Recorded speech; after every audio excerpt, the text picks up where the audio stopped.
I will present myself. I am, if Robert Kissus like to see it, we can start. I will tell you first, I am Pierre Galland, and I am the General Coordinator of the Russell Tribunal on Palestine, and very happy to see you here. Thank you for coming. And this second session of the Russell Tribunal on Palestine that we held in this nice place in London, it's a continuity after the Russell Tribunal on Palestine in Barcelona. And thanks to our friend from Barcelona, we received yesterday all the document of what was discussed and the conclusion of the session in Barcelona. It's a very important document that we receive, and hope that we can distribute it further to everybody here. But today we cannot, because we have only 20 examples of this report. I am speaking here in the name of the International Organizing Committee, and the Organizing Committee was found by a good friend of all of us, Ken Coates.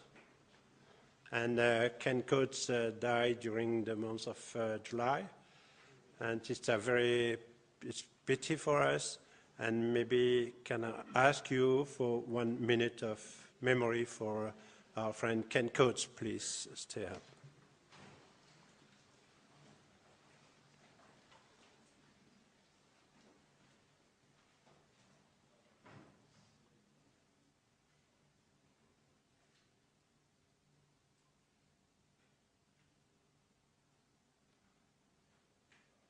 Thank you. Ken Coates was the president of the Russell Foundation. Today, from the Organizing International Committee, we have the pleasure to have here with us Stéphane Hessel. He will come in a few minutes with the jury. Professor Paulette Pearson-Maty. Thank you, Paulette, to be here. Professor Brahim Senoussi. Hello, Brahim. Robert Kissus. Hello, Robert. Thank you to be here. René Branger. René, where are you? Oh, René, you must be here. Come in front. And myself. But three of us are not here because they cannot reach London. Bernard Ravenel from France, François Maspero, well-known figure, you know, François Maspero from France, Paris, and Professor Marcel Franciscan. They were not in possibility to reach London, but they are still active member of the International Organizing Committee. We have also with us the National Committee. National Committee, I must thank all this committee for all the work that they have done to prepare the session, to give us the opportunity to find all the means to succeed, to prepare this session. And we have National Committee today in London, thank you to be here, in Catalonia, in France, in Belgium, Luxembourg, Italy, hello Louisa, Portugal, Switzerland, Ireland, Germany, and Netherlands. All of them are here in this room. Thank you for all of them. You have here also the name of all the members of the jury. And I believe that the jury will be soon with us in this room, and I will present this jury to you at the moment that they are coming. What I will also say is that let me, in your name and of all of us, to thank Frank Barras and all the British staff having made possible this session. It's a very, very important thing. And so, it gives me the opportunity to tell you that it's the first time, but the last opportunity that you have to applaud. Because in a tribunal, never you can applaud. So that I will ask you, even if you are in full agreement with the people staying here, giving testimony about what happened in Palestine with some of the company that we will make the examination, don't applaud, okay? That's the rule. And also, I will ask you if you have this kind of machinery to put this machinery on silence, okay?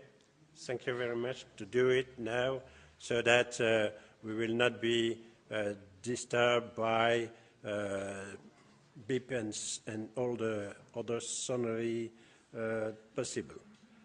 I try to do it with the mind, but it's not so easy sometimes. Yeah. Effectively, it's not so easy, you see.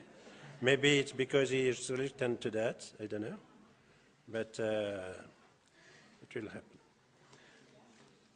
And what I will ask you also, it's when the jury is coming in the room, what will happen now is to stay up and to make silence so long that they are not staying here, okay? For the jury, thank you. Could you stay up? So.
Please sit down, take your seat.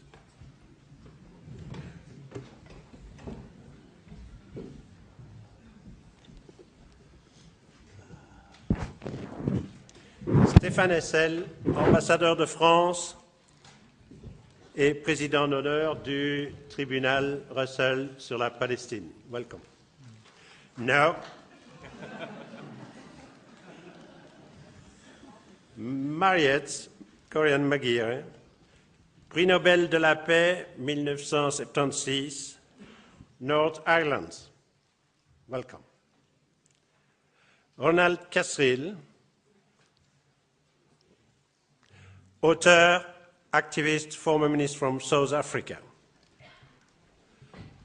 Michael Mansfield, hello Michael, avocat, chair of the Aldan Society of Socialist Lawyers, Great Britain. We are waiting on José Antonio Martín Palín.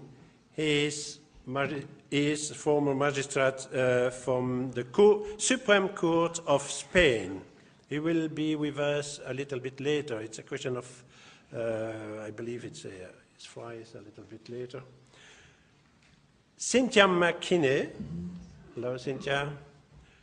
Former member of the American Congress, candidate to the presidency in 2008 from the Green Party from the United States of America.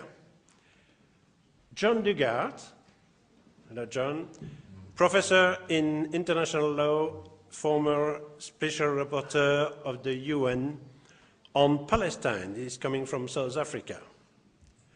Lord Anthony Gifford, lawyer, père héréditaire de Grande-Bretagne et avocat. I must excuse Maître Gisèle Halimi. She cannot be with us, but she is a former ambassador to the UNESCO in France, and she will not be with us today. She will be there for the next session. Other members of the tribunal and the jury cannot be with us. Aminata Traoré. Aminata was on the way to come, but she must cancel because she has a very big problem with her back. So she stopped, and she will, I hope, she will be better in few days. Alice Walker, she is ill, and sorry she cannot be with us. And Alberto Sanguan is also cannot be with us for this session, but we have a jury, and some of the people are coming for one session, others are coming for another session, but globally, the majority of the members of the jury that we have today were before in Barcelona with us, and I thank all the jury to be here today. We have, at the end of the table, three experts, lawyer in lawyer. Professor Eric David, Maître Daniel Macover, and Maître Shubha Srinivan. Thank you to be with us, and they are there to help the jury to implement the conclusion. At the end, I will again say thank you very much to Frank, to Virginie, and all the staff having made all the work to prepare and to allow us to have this nice place to hold this international session of the Russell Tribunal on Palestine. And now I give the floor and the responsibility of the session to Ambassador Stéphane Hessel. You're welcome. Thank you. It is a great privilege and a great honor for me here in this beautiful room of the law school and in this important democratic country of Great Britain to be the one to open the second session of a tribunal which is, as you all know, a civil tribunal with call to mobilize citizens from all over the world.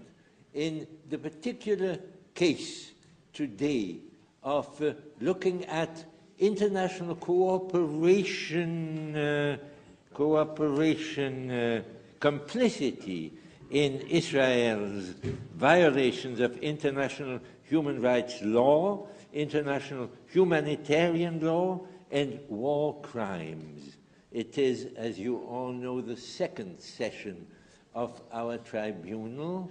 It is the one that follows the Barcelona session in last March, the conclusions of which have been largely circulated to the European Union and its member states. This time we call on international cooperations, and we will try to elicit, thanks to the experts and witnesses that are called before this tribunal, what violations should be condemned by citizens of all over the world, even when governments sometimes are remiss on making the necessary action to have these violations put an end to.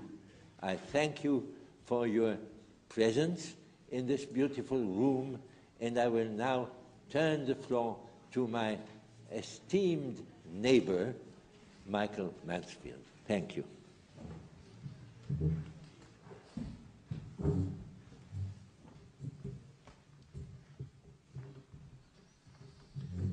Good morning and welcome. I am a jury member here, as you can see. I was also a jury member in the first session in Barcelona. And I welcome the opportunity just to spell out, really, the objectives of this tribunal. They're not entirely the same as the objectives that, in a way, initiated the whole process back in the 1970s, because they've expanded. And the one thing I think we're anxious for is that this should not be an academic exercise. There is academia involved, but there are important principles involved. But at the end of the day, I think as a citizens' tribunal, and you are citizens, you want to know, you want to be able to leave the tribunal at the end of the day knowing what is possible and what is not possible in terms of taking action. Now, in the earlier days of the Russell Tribunal, not the Barcelona session, but the ones on Vietnam and so on, what they were doing was extremely important, because at that time, international tribunals really hadn't come into their own. And they were, that's the initial ones, establishing the illegality, declaring the illegality. In that case, America's actions in Vietnam. This time, as far as Israel is concerned, in a sense, we begin with a premise. The premise is that most people recognize that there are, except, of course, Israel doesn't, illegalities, violations of international human rights and international humanitarian law that have been perpetrated over a very long period since 1967. So we know about those right through to Operation Cast Lead. The areas, therefore, that need to be identified in order to move on are, in fact, readily available. It's the occupation itself is illegal. And that isn't always understood, particularly in the commercial field. The occupation is illegal. The settlements that have been built are illegal. The wall that has been built is illegal.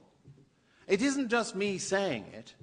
There are international bodies who have proclaimed that, including what I call the International Court of Justice, or the World Court, in 2004.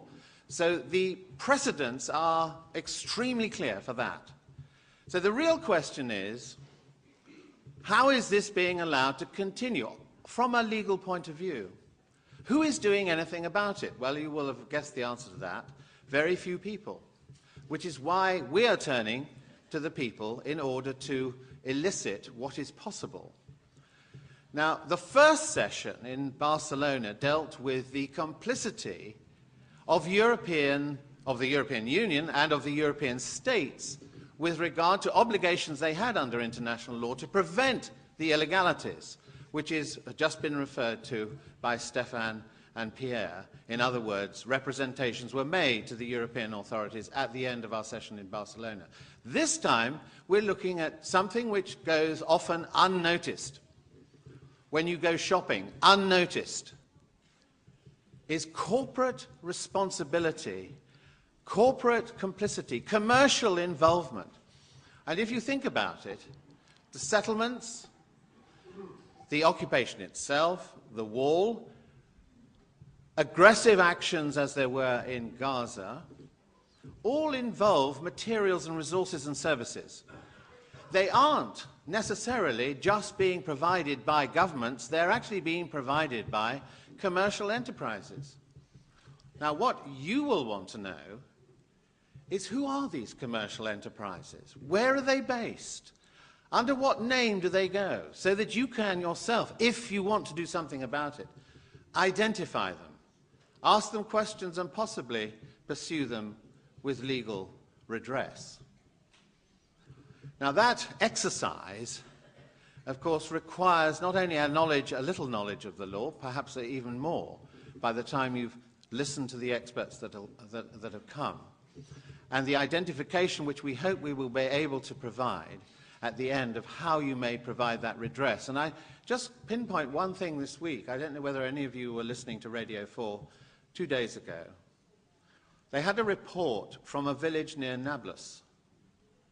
And the report was about a harvest of olives that's being gathered at this very moment. or rather not gathered.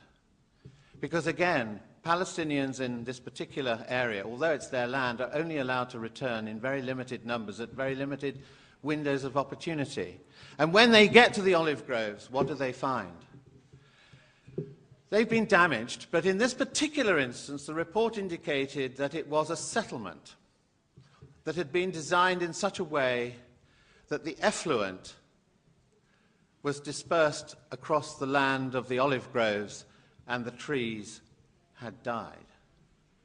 Now, the question you trace back is, who's building the settlements? Who's designing the drainage? Which companies are involved? It's an audit trail. And in a sense, that's what we're intending to do, an audit trail of who is commercially responsible for violations which are undoubted and have gone too long without any form of sanction. And if those of you wish to see the result of what happened in Barcelona, there is a report, and the end of the report indicates in that instance what sort of conclusions we came to about what you can do about practical situations.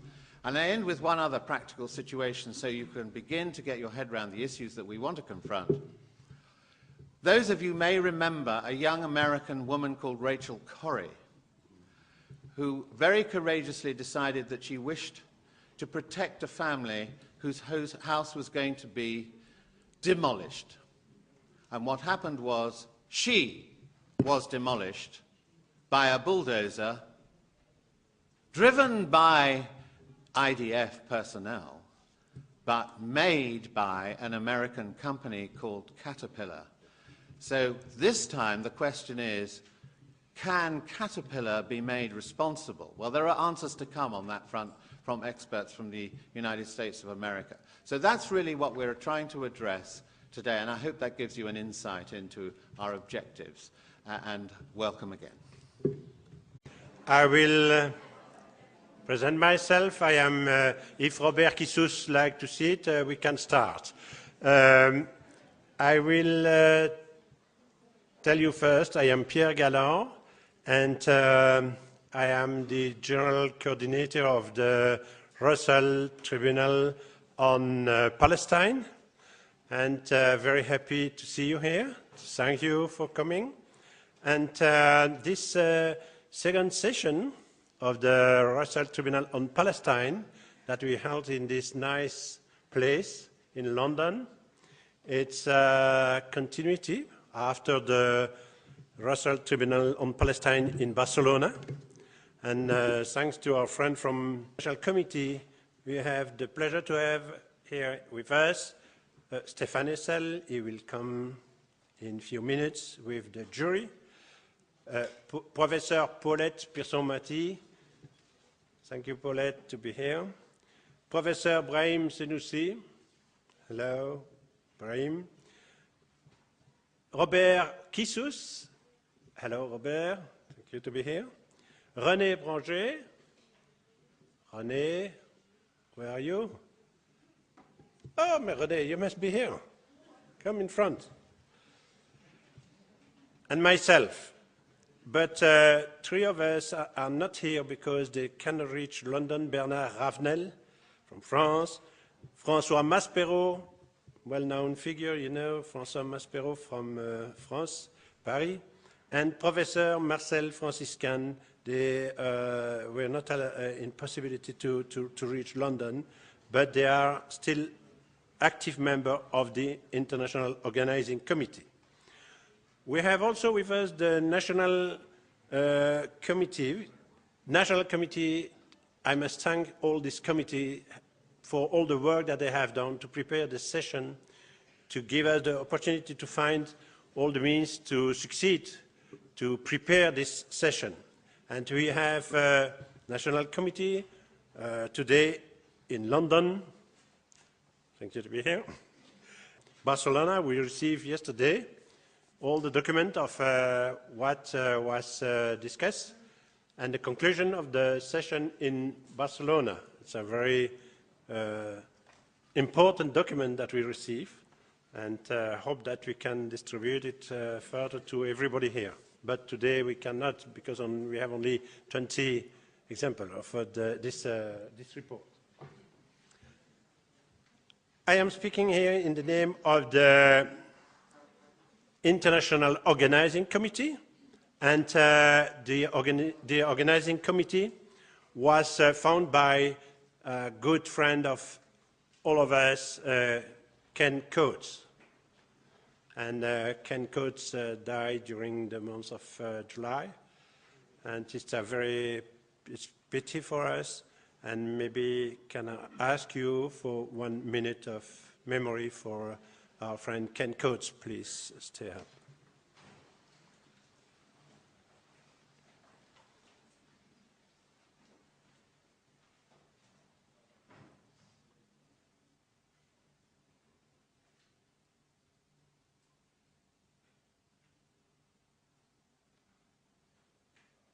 Thank you. Ken Coates was the president of the Russell Foundation. Today, from the International